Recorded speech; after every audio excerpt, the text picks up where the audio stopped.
Hi, this is Alex Nemeth, and I'm here with the wonderful Dottie Laurinaitis, who's going to help us show you how to measure your kitchen so that when you do come in, we can have something drawn out for you and you can go home with a price. Hi. Okay, Alex, what we have here is an L-shaped area which you're going to find in most kitchens. If you're coming in and all you want to do is replace your existing cabinets, you can take some overall measurements, but the most effective way is to measure each individual cabinet from corner to corner and make a list of those if you're replacing existing cabinets. If you don't care about your existing cabinets and you want to start over fresh with a new design, that's where your wall measurements are the most important. I would say that you should start by measuring your ceiling heights. And the way you do that is like this. You bend your tape and you just do this. And you take that tape all the way up to your ceiling and you just read it. This one is about 108 inches, okay? Many ceilings are 96 or 108 inches. Sometimes it falls between that range. At this point, I also want to add that if you're going to be reusing any appliances, especially your refrigerator, you want to get the measurement of the width of that refrigerator and especially the height. With the height, you want to go from the floor to the top of the hinge, not the floor to the top of the door, because your hinge will always sit above your refrigerator, okay?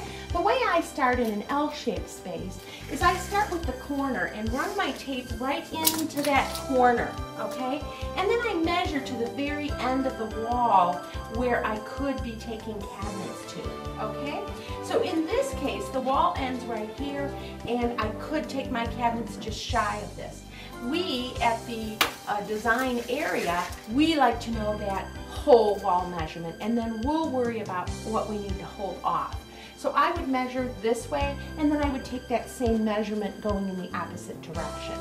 Now, if there are windows and doors, you want to make sure and measure up to the casing. If there is casing, a frame around your window or door, you want to make sure and measure up to that casing so that we don't accidentally put cabinets where your casing is. Okay. So let's say this is a window here, Dottie, where this cabinet is. Right. How would we measure that area? So let's pretend this is our window and this is the wood molding that is around your window. You would want to measure, and then if this were the wall going up to it, you would want to measure right up to that wood molding. You would not want to measure all the way to where the window begins.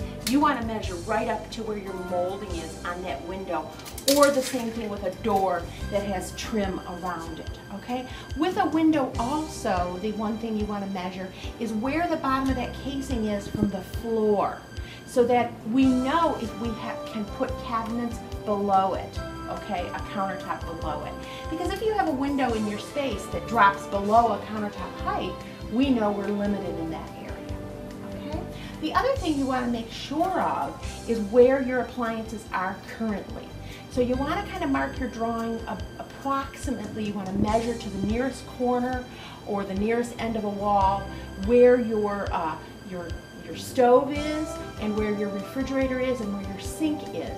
Because if you are not interested in moving those mechanicals, then we would want to keep when we redo that plan, we would want to stay in that general vicinity.